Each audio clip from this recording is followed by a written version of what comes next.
আশা করি সবাই ভালো আছেন। সম্প্রতি দুই বাংলার ভাইজানখ্যাত সুপারস্টার শাকিব খানের দরদ সিনেমাটি আটকে ছিল, সেন্সর বোর্ডে জমা হয়েছিল।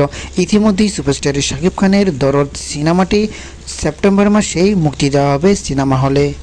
সুপ্রিয় দর্শক শ্রোতা, দরদ সিনেমাটি নিয়ে আপনারা কতটুকু এক্সাইটেড তা অবশ্যই ভিডিওর কমেন্ট বক্সে শেয়ার করে জানিয়ে দিবেন।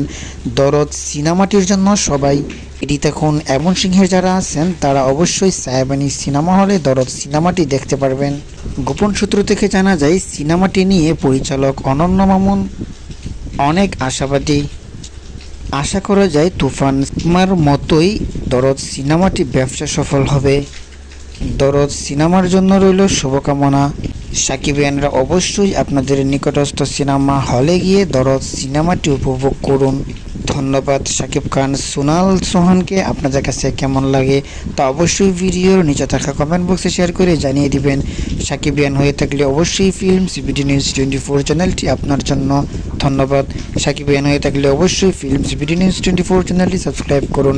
সাকিব খানের লেটেস্ট মুভির আপডেট সবার আগে পাবেন আমাদের এই চ্যানেল থেকে। ধন্যবাদ।